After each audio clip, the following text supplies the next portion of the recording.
figureheads? Hopefully not, but it's just, I'm just mixed on these positions. But I hope everyone that we know that look like us, that's been tapped for these positions, do what they're supposed to do and make sure that, you know, more of us are coming in those doors and going up the management ranks. Can't hear you, Terry. Sorry about that. We had some type of rain shower here. It is thunder and storms here right now. But anyway, thank you, Kathy, for sharing that. I think that you've opened up a door for discussion, because I think one of the articles I wrote is that in order for this moment to become a movement, we have to maintain momentum, and we have to save ourselves and not depend on other people to open up doors and feel sorry about what they're doing. I wanted to turn that question over to you as well, KL, when it comes to the creation of this reckoning that's going on, and how is diversity going to hit us, and what is your thoughts? Oh, my dear Sir Terry. First of all, let me just say, Kathy is a hero, all that she has done in this industry. And you just never know who's watching and who's understanding how to take their cues from your leadership. So just a moment to give her some flowers. And just want to take a moment to say I'm very honored to just be here in this capacity, because I know the work that you do and put in, and your love and passion for what we do and who we are, Terry. So thank you for letting me share a panel with Wesley and Kathy, just superheroes in their own right. It's a big question, almost as big as the outgoing person's ego. And people, I think you alluded to it earlier, attempt to like make this some collage of things. I like to lean more into the equity piece of that, because oftentimes people who make the decisions think of diversity as, you know, how many crayons can we get in the box? There's no autonomy, there's no agency. I've been in those roles in-house where I had the title and I had no authority, but I had all the liability, and then I knew it was time to go. So understanding that from the perspective, especially when we are still showing up as the first, the only. I've also unfortunately had that in a law firm and several university roles.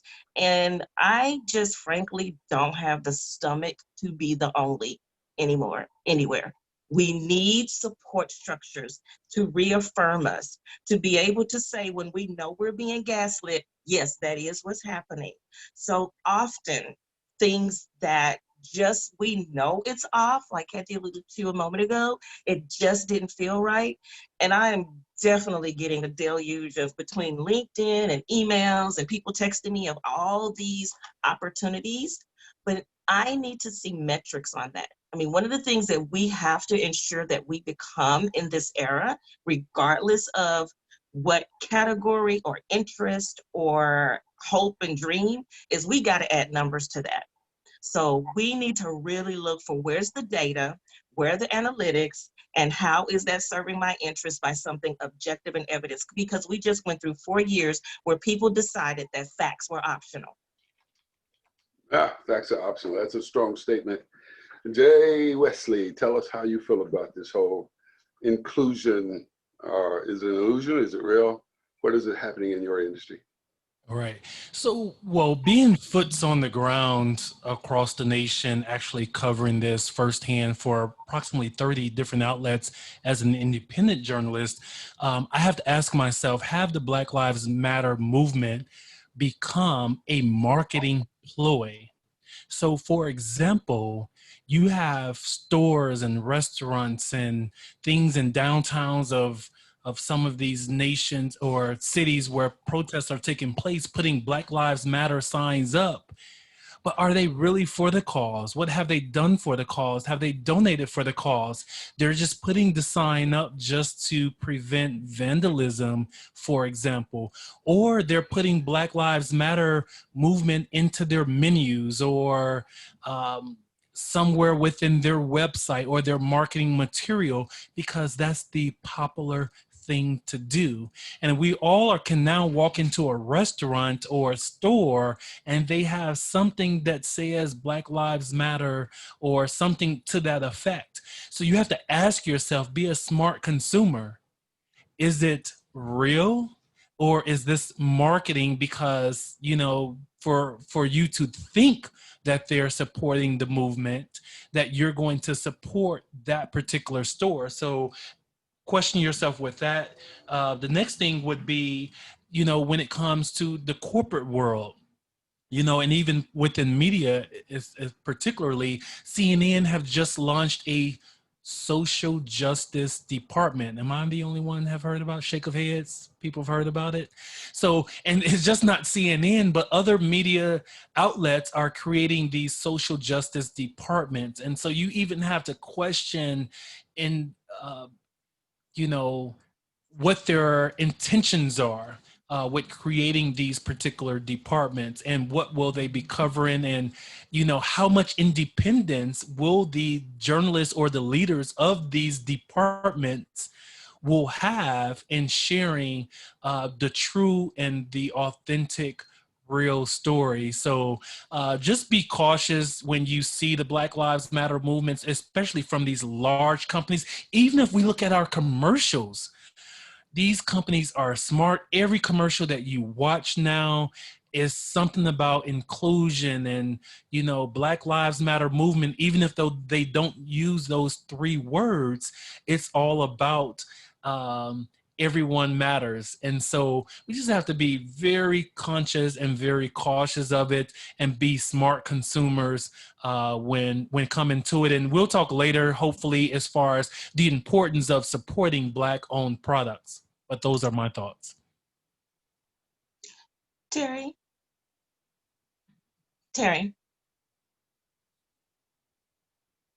Go ahead, Kale.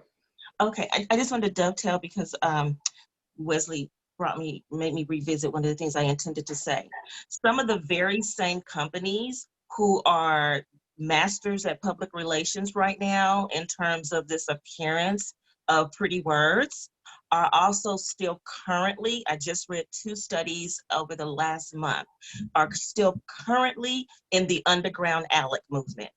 So while they are funding private prisons with the dollars that we go shop and purchase their products and services, they're again front facing as if they're supporting Black Lives Matter in its stated outright context, or in very nefarious ways misusing the appearance of where you were starting out in terms of talking about delusion. So we really, again, I go back to, we have to be data savvy. We have to do our research.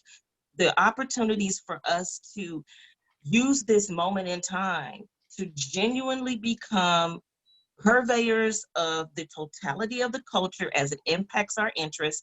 And again, to dovetail on Jay Wesley's last statement, that means we also have to take the time to find out where to put our money to build up institutions that serve us, look like us, and are about us. I appreciate that, KL. I knew you were going to be a warrior, especially when we were in Dallas and working with all these legislators to try to get them to change. Thank you for sharing. And just for a minute, I know we're going to stay serious. We're going to rise up and connect like we should here. But I am going to take a time and circle back to Jay Wesley, because I want you to know this is a happy hour. Those drinks are not there for a show. I'm going to empty those out during this hour. So, Ms. Lenore. I was just beginning to wonder if I was the only one drinking. I was beginning to feel like, okay, maybe I should not be drinking right now. What you got there for us, Ms. Lenore? I see you don't have your scandal glass. I see you got a new glass. What you got? What is that? That's only because I'm on travel right now. The state of Maryland is about to go back into phase 1, so I came to see my parents and bring my daughters to see my parents. But yes, this is Una May. This is my favorite wine. It's not available in Virginia. Okay. And rubbing it. Look how she's rubbing it. While it's so sensual. Right? You didn't know? So while this may not have a stem, I am stimulated. Oh. See what I did? I love it. I love it. Oh, Kathy, don't go back and tell the board this. But that's just like her. She's our voiceover master, so she's got a couple of voiceover jobs. So she's just flexing her skill set. That's all. But I have a question for you, Jay. Yes, sir. What is the drink of choice? How do we support our own alcohol makers? What's the drink of choice for us? You Oh, are known as the sip doctor. Share some of your sips. no, that's an awesome question. I'm glad you asked because I was actually gonna, trying to, do double dutch here, trying to figure out where I I can figured jump you were in going to there. try to segue. We're ready. Definitely Go ahead. was.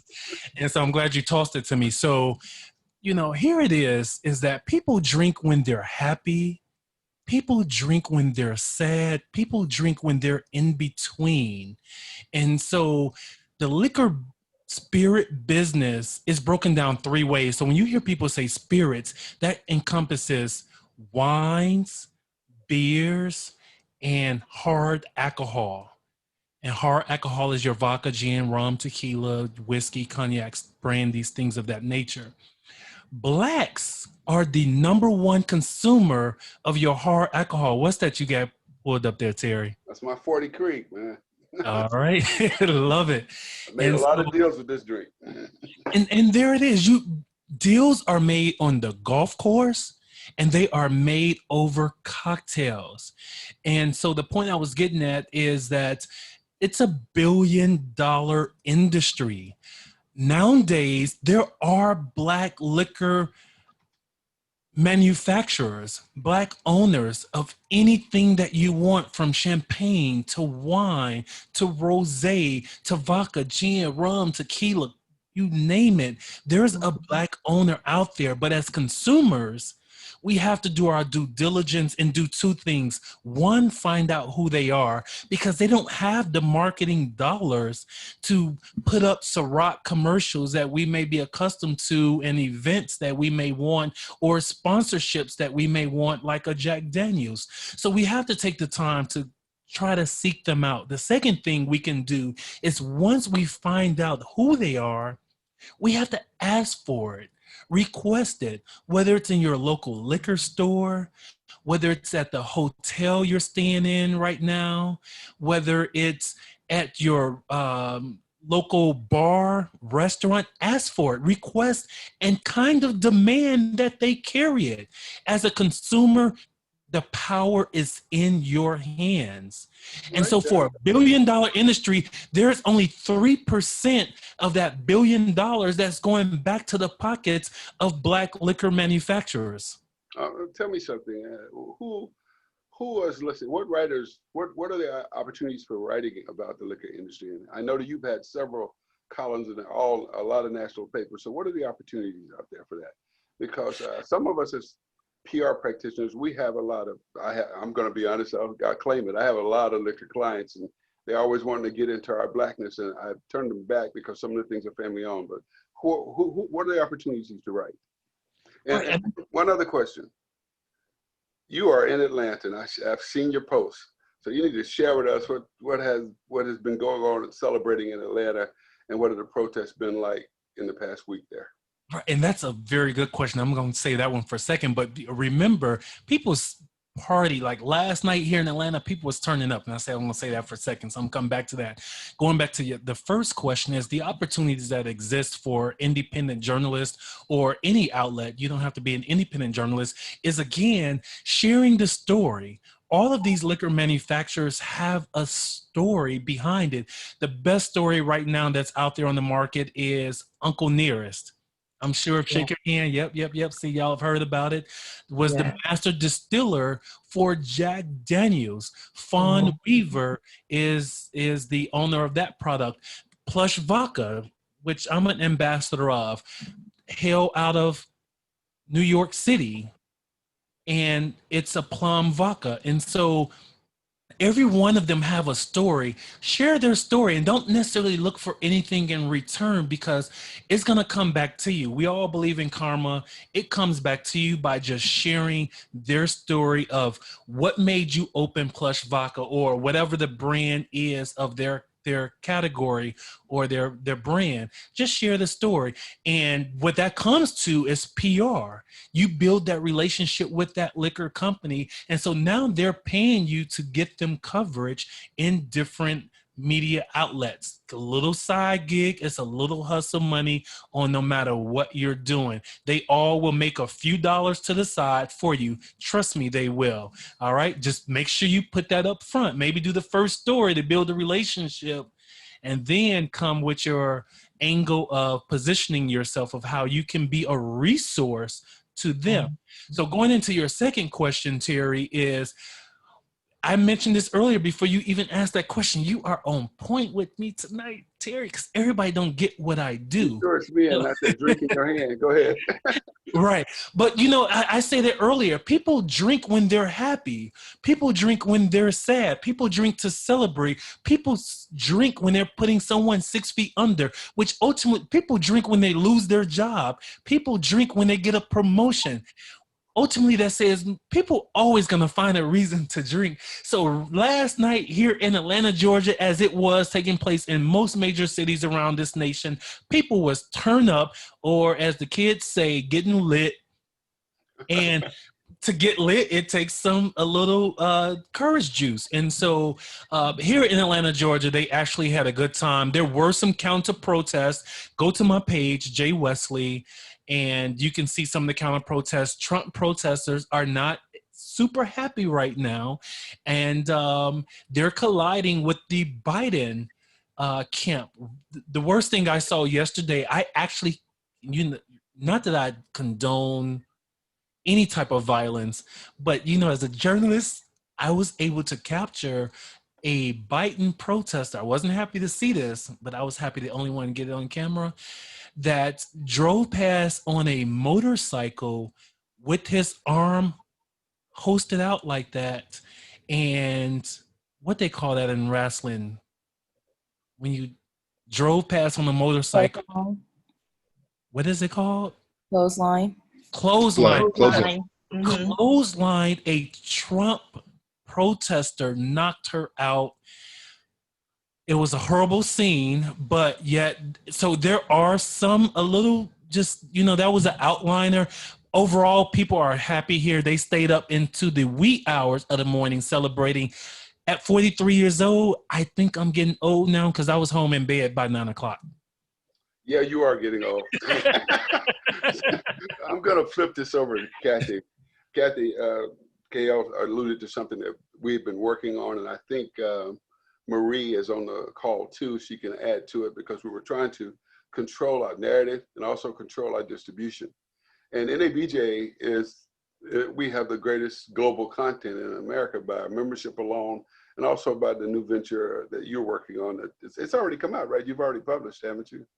And so yes, we have another one that's going to be going to print soon. Yeah. So my question is, and I'll use the concept that KL used earlier, data savvy. We have to be data savvy.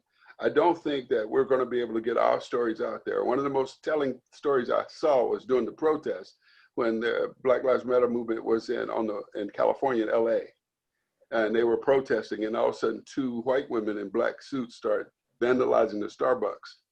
And they turn around and put them on the camera and says, "Why are you doing that? They're going to blame that on us."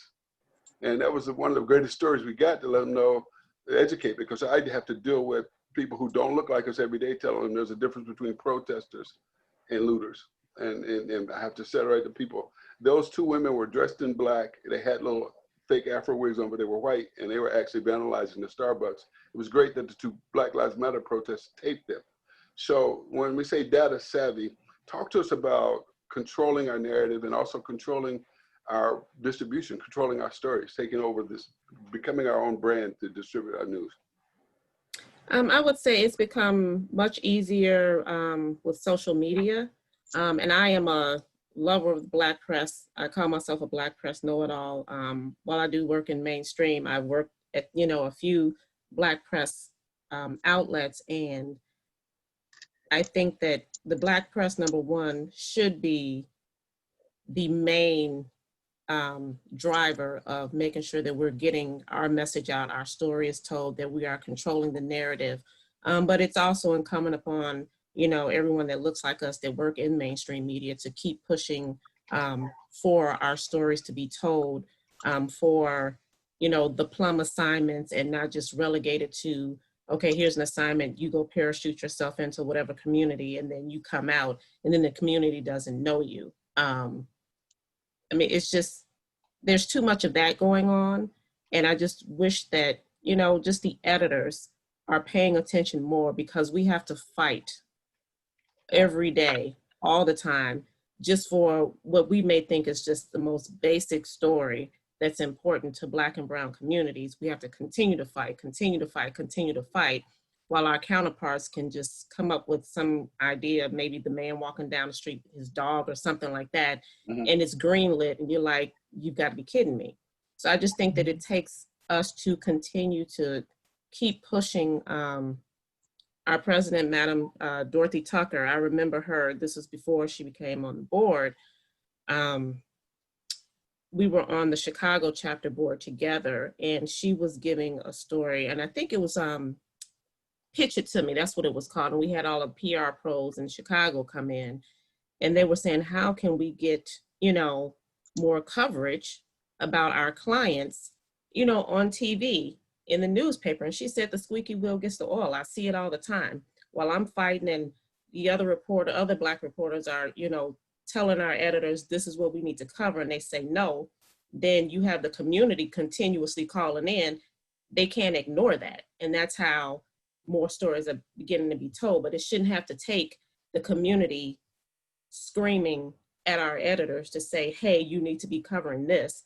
They need to be listening to the reporters that they hire and trust our judgment. So I just think it takes more of us being, I don't even want to say more assertive, but just being more, well, hell, just being more vigilant about it. Just saying, you're not going to ignore me. And I'm one of those people where it's just like, you know, whatever newsroom I walk into, they know what they get, because it's like Kathy Chaney, they're like, oh, it's you. Because I'm just unapologetic about me wanting to get a story told and all that type of stuff, and diversity. So it's just being upfront and direct and say, hey, you hired me. You knew what you were getting.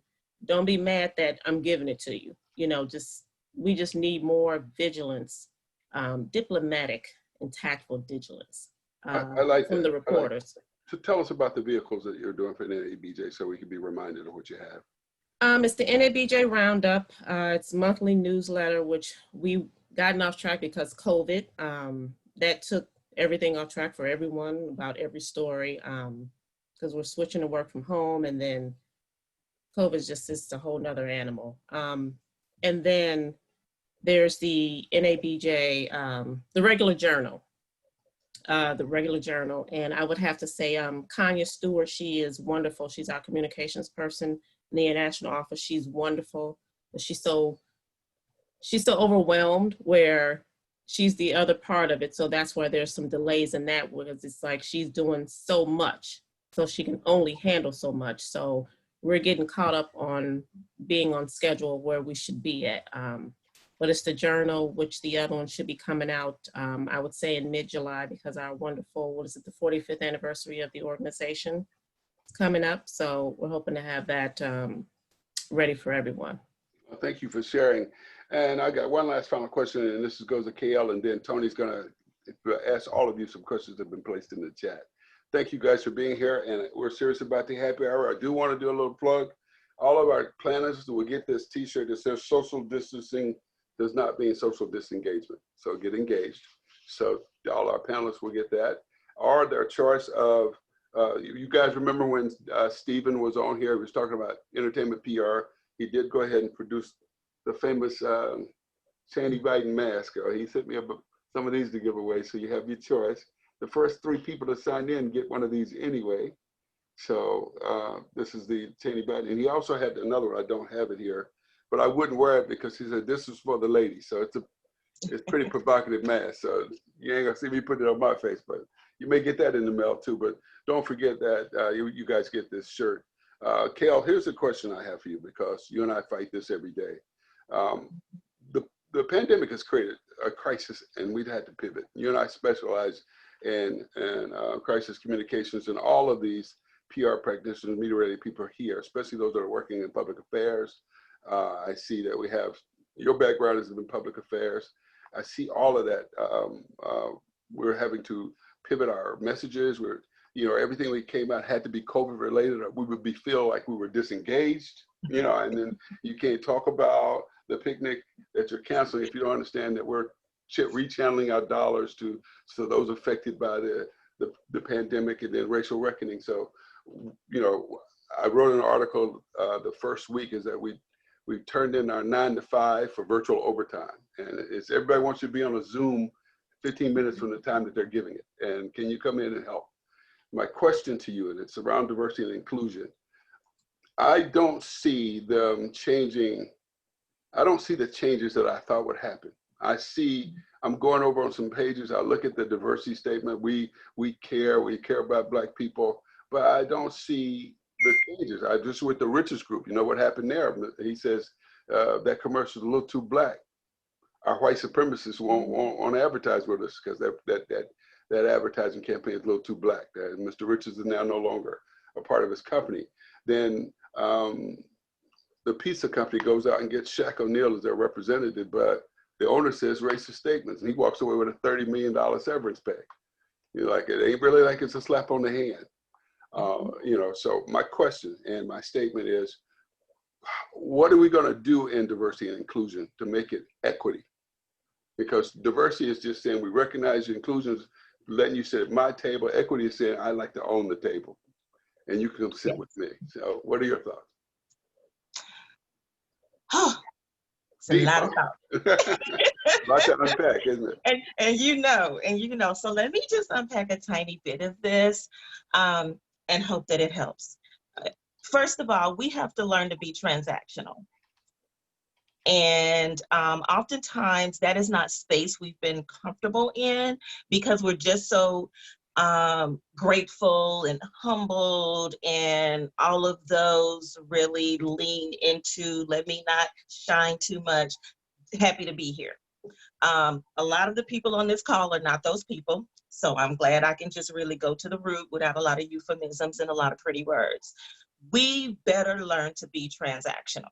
That's another reason we need to come armed with data and numbers and stats and P&Ls and be able to then also shape that into tactics so that we can tell you what we're going to need you to do. Because one of the things we should have learned our lesson is that, let me just say this, January is my birthday. So if the world opens up, just like with the two President Obama inaugurations, I will be celebrating my birthday in DC 2021, if everything so says and Corona's not a bully.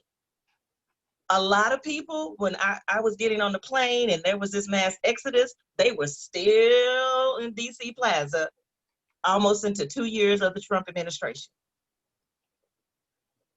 Everybody that gets in that Oval owes us something. We hire you and we can fire you. We need to have lobbies. We need to have PACs. We need to have super PACs. We need to lean into how do we as a collective flex our muscles instead of saying, well, we want to ask. No, I'm not asking you, President-elect Biden and Madam Vice President Harris, this is what we want in exchange for us getting you into that Oval.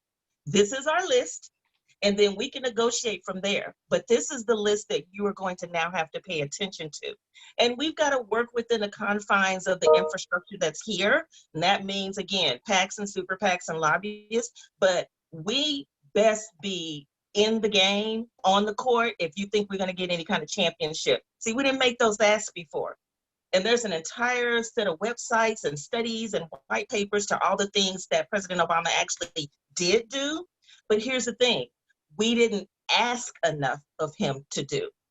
And once we got through celebrating all the history that came with that, Trump was already in office again 2 years. So we've got to be savvy and not afraid to be transactional, not afraid to make demands, because the people, and I think, again, I'll just dovetail on Kathy, it is about being vigilant. It is about being persistent.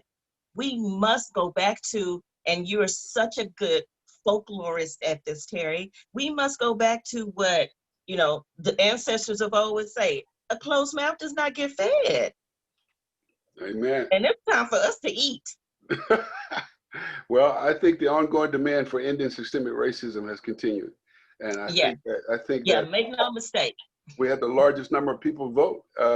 One of the things I don't want to talk about my New Texas Metro column, but in there it says that everything under man was done to suppress our vote.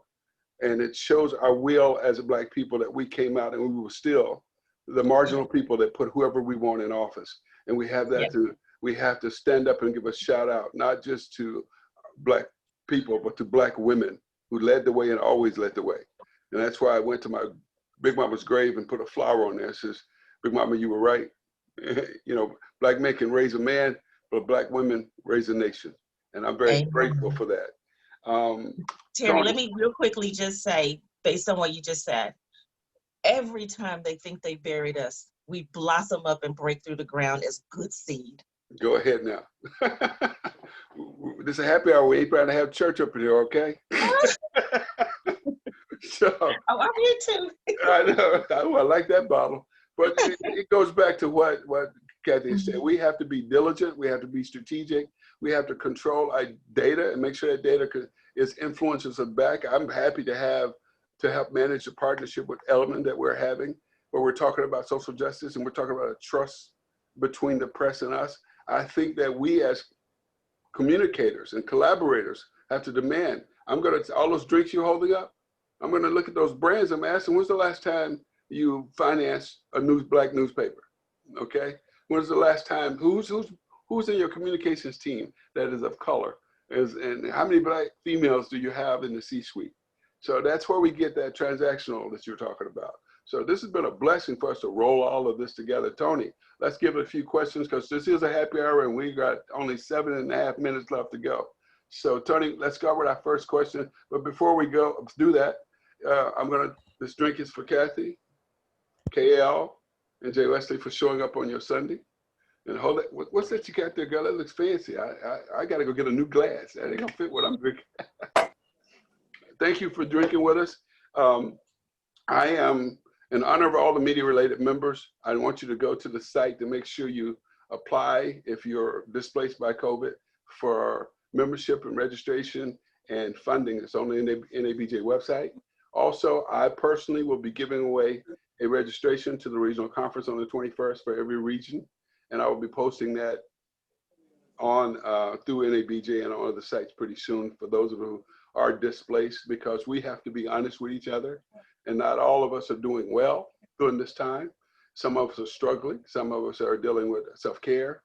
And so I'm personally going to give away registrations to the regional conference for every region that we have. So it end up being like 6 registrations so we can make sure that your voice matters. We heard you. And the tensions that we're going through right now is nothing but centuries of systemic problems that have now able to surface, and we have a new power. So Tony, let's ask the first question. Thank you guys for being here. Terry, can you clarify what regional conference? Is that the Dallas Regional Conference? What regional conference are you referring to? I'm glad you brought my favorite city, Dallas. Thank you for mentioning my favorite. I know you love Dallas. Did Dallas win today? Did they win? Yes, we're winning. We're winning. It's on now. See, I'm not supposed to let these people know that the game's right behind my monitor, so be quiet. So now, but clarify which region, just for clarity. All of the regions are having a conference at the same time. Kathy, you can chime in with me if you want. I was just talking with Tori, and I'll be doing a workshop called Pitch Me With Your Best Shot. And so if you guys got something you want to pitch with your clients, we're going to be giving away a gift and prize. And also, the top 3, their pitch will appear in the media of the guests that I have. But and help me out, Kathy, but the regional conference is all 4 regions on the 21st at the same time. Is that correct, Kathy? Yes, they are. Okay. And it's, I think it's designed in a way that you can pretty much go to all 4 regionals in that same day, because all 4 regionals have different tracks. Right. I did not remember which each track is. Well, they're going to be posting them pretty soon anyway. So some of them have been developed and some of them are still. Yeah, but definitely go to nabj.org for all the information. And Michelle, my esteemed board member, if you can chime in, if you know Michelle, you here? I didn't see you. Yes, I am. Hey, show your face up here. No. You don't want to see my face today. Come on. Yeah, I don't remember. I don't remember all the tracks. I know they were spread out like health, arts, like that, but they will be posting those soon. Yeah, so it's virtual. Yes, it's all virtual. And like Kathy said, it's set up so that you can visit them all, or, you know, you can jump from one to the other. So. Right. If So, I can add, it's a regional conference. You'll be able to see Michelle's face and what she's wearing. Yes. hey, yes. Terry, can I add something? Go ahead, Karen. For Region 1, ours is professional development, and there will also be a job fair happening, and all of the regions will join together for one featured speaker, the main speaker, but for the regional, it really, I think it's $35, $40, and you can jump around to all the different regions. And because of the different time spans or time zones, you'll have pretty much of a full day, but there also is that job fair. So if you know anybody that's looking, you know, not a bad time to show up. And you know, you speaking of that, that one speaker, I believe it's Nicole Hannah-Jones for the day. Yes, Right. yeah. It's exciting. So yes, do visit the website, and I want to give a shout out to Karen Wilson. Her role in Region 1 is? Deputy Director. There you go. So she kind of knows what she's talking about. I think she spoke a little fact, but you know how we are, media-related people, we always speak fact. We're advocacies for journalism. Right, Karen? Yeah. What's our first question, Tony? Okay, Terry, this is the first question, really dovetails into what Dr. Newhouse was speaking on, and also Kathy as well. Do you have any recommendations where people should go to research companies and where the money goes? Kathy, KL. Okay, I'll hop in real quick, and I'm sure Kathy can throw with some information as well. For me, I follow a lot of the, here's one of the things that's most scary, and I'll start with this and then later. A number of the funding from a lot of our community made their entree into the middle class through federal jobs. And those federal jobs help support large hedge funds because of the retirement pension, you know, stock market trading, et cetera, mutual funds, access building portfolios. What so many, especially African-American employees, do not understand is that your hedge fund dollars are building private prisons. There is a fund specifically for that hedges payouts based on police murders of unarmed Black people. These things are not going to be easy to find. You have to really dig in and do some of the work on business sites, on trading, on companies' P&L statements. Really learn to read those. It's not difficult, but if you're not like the business guru kind of person, then you can teach yourself to do it. But you know, there's Google University and YouTube are us for almost everything. And again, I'm talking to some of the most smart, talented, insightful people ever who are on this call. So it's really a matter of making the investment, learning to read P&Ls, following the money.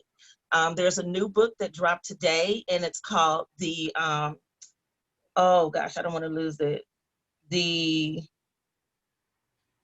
It's about the enslavement of, the re-enslavement of freed Africans who were, for the purposes of building the stock market, for building Wall Street, recaptured. Wow. So they would go into classrooms and take 6-year-old, 7-year-old boys and say, you and your father left Louisiana 2 months ago, and this guy is here to claim you, and snatch them out of the classroom and never to be seen again. May have been born in Maryland. So these are the kinds of things that will be following this. And it's, oh gosh, I can't think, and I don't know why I can't. Well, Professor Wells, his name is Professor Wells. It just dropped today. Right. The Dr. Newhouse, Make sure you save that so we can send it out in our post up. Let me move over to Kathy. Kathy, you have anything to add about where the resources and money and jobs are in this? Oh, Research Alec, ALEC. I just want to say that Research Alec. It hasn't. It just went underground. All right. It's still a thing. Thank you, Kay. I'm gonna turn it over to Kathy. Okay. Everything that she just said, ditto. And don't forget that when you're, doing the research on these companies, the P&Ls, go to Nielsen because they have the breakdown on who is spending the money, in these certain groups. And most oftentimes you'll find that it's us who are the biggest consumers of just about every industry. So, which is to Jay's point, we need to support our own. Right, and I just want to add to this, people, that some of the most richest people in America have these hedge funds, and they save billions of dollars that they could not spend during COVID. I'm negotiating with them for workshops for young men, mentoring programs. I'm negotiating with them to create websites and communication tools. I'm negotiating with them. They are waiting to spend their money. So please attend the regional. Please look in there and bring your pitch to the regional. Learn the tools that we need to know as communicators and storytellers. How are we going to be wealth builders as well as storytellers in this new millennium? And I'm going to put in the chat here a little shout out. Thanks to all of you, because you guys took our storyteller, Miss Regina Taylor, Golden Globe award-winning actress, Emmy nominated, and you all watched it in droves, and it ran over the top, and she sent me an email so she can play it back there, so you can download that and go look at the Black album. It talks about diversity and how we can control our narrative. A great story, and it's now been purchased. It's going to cable, so you get to see it free. Any other question, Tony? We have about 3 minutes left. Yeah, we have two quick questions, actually for Wesley. First one, any Black-owned tequila makers?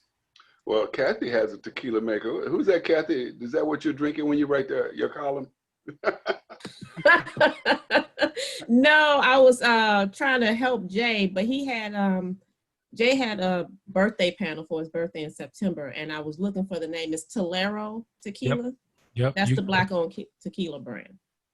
Yep. And it's Frat, just so you know, Terry. He's a Frat brother. He's co-owner. He's VP of sales, and he's calling you now, right? And so yeah, he's right out of Atlanta, and he has a media background. He's worked for WGCI in Chicago in radio, and he's worked for another couple other radio stations. But Tolero Tequila, and it's organic.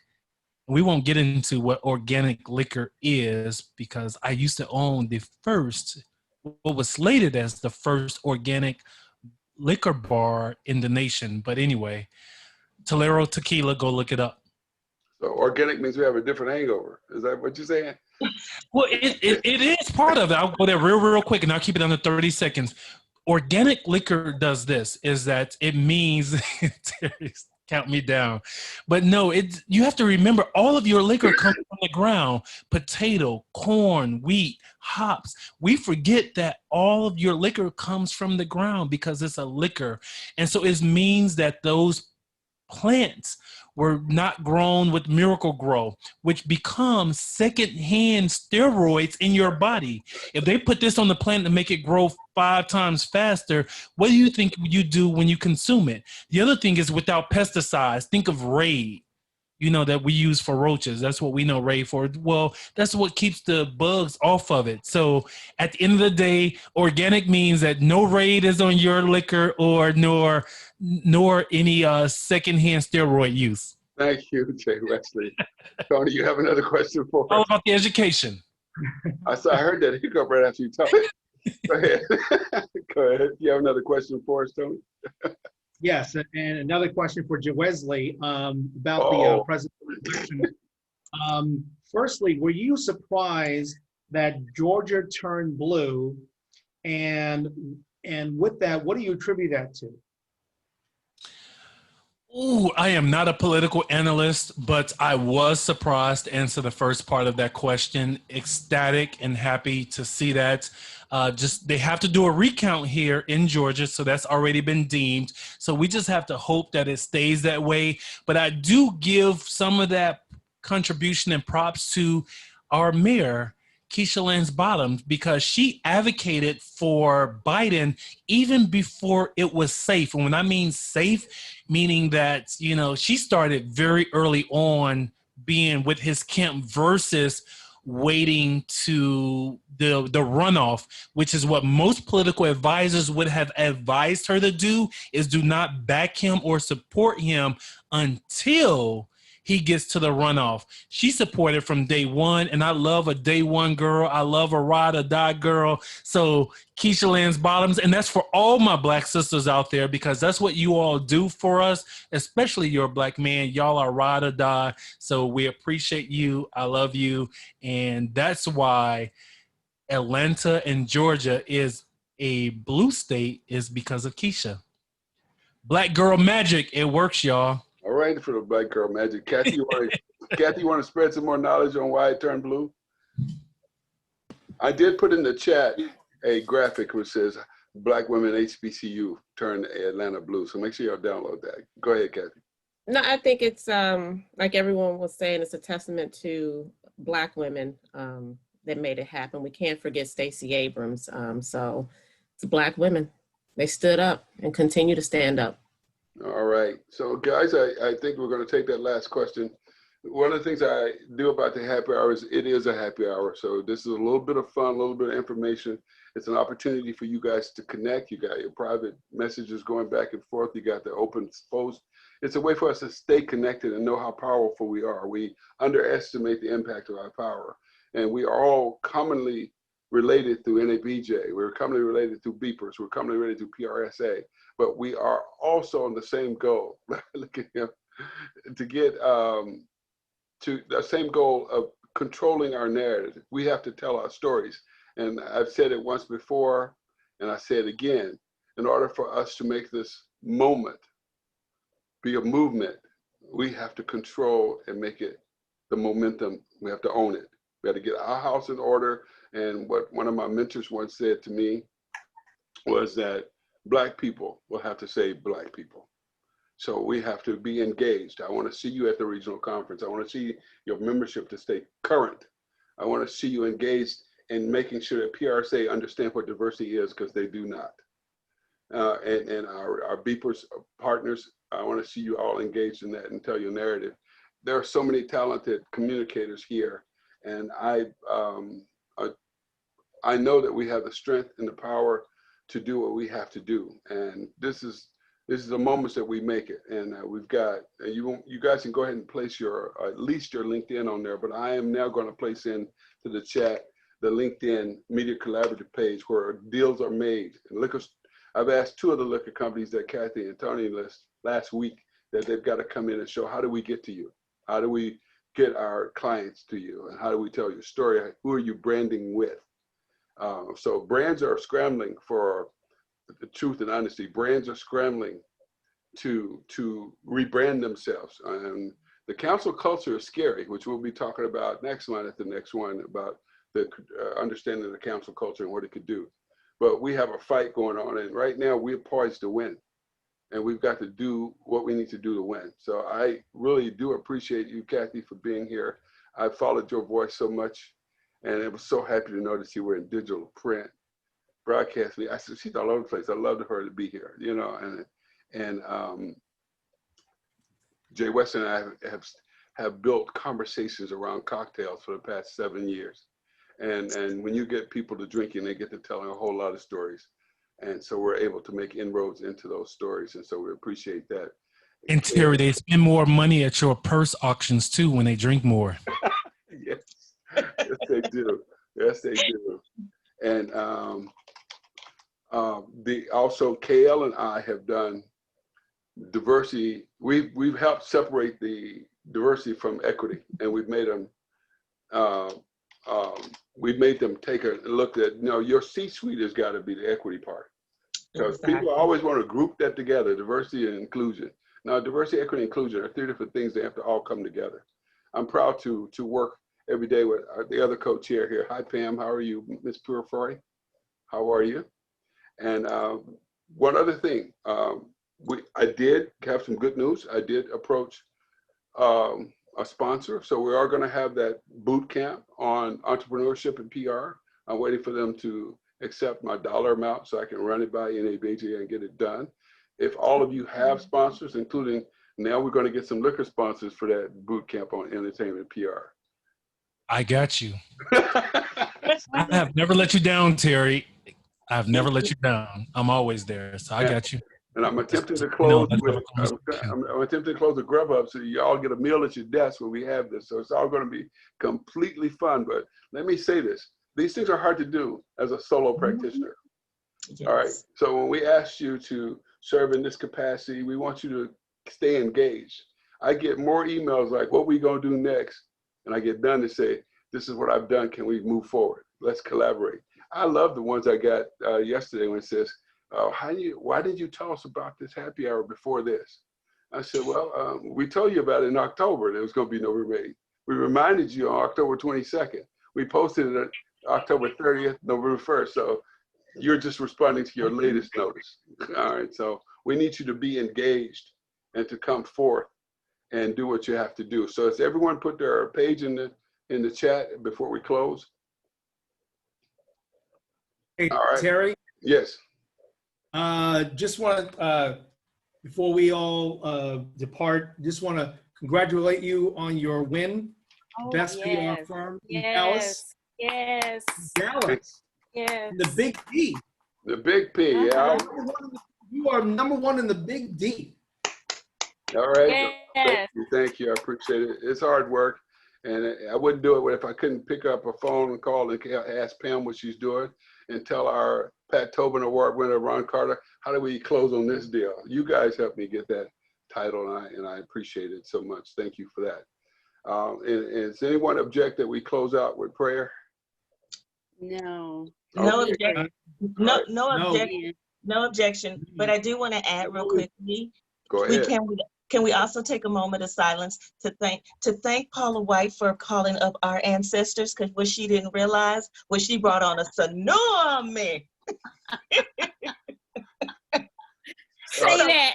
So we do want to take this moment of silence prior to going into prayer to thank you, Paula White, for doing what you didn't know you were going to do. Thank you. Can I say something real quick? Go ahead, yes. That's what happens when you get, TD Jakes invited her to the cookout. So she was invited to the cookout, but she forgot where she was. Yes. Okay. Like Amanda Seals always says, you can come to the cookout, but know your place. Know your place. I want to say to our esteemed board members, Kathy and Michelle, this is every time. And KL has never had a silent moment in her life. So this is all the time, and this is what makes us fun, because NABJ is not just an advocacy organization, it's a reunion. Yeah. It's an affirmation that we are okay and that we care about each other without boundaries. We love you, Terry. That's why you've gotten 22 years out of me, and you could get another 22 if KL comes up with a secret formula. All right. Thank you, guys. And let's bow our heads in prayer and close this out today. We love you, Terry. We love you too. I am praying to my loving Father. It is very staggering to realize that God himself took on mortal flesh so that he could come and pay the price for my sin, so that I could be forgiven. And that a thing of eternal wonderment that God could clothe himself in human flesh to become the only possible sacrifice for our joy and our success. So that by believing in the spirit of our ancestors and hitting the drums to let them know we know you're here, and celebrating the small wins till we get to the big win, I hope that we all have everlasting success and that we have life everlasting, for which I praise in his name forever and amen. Amen. Amen. Amen.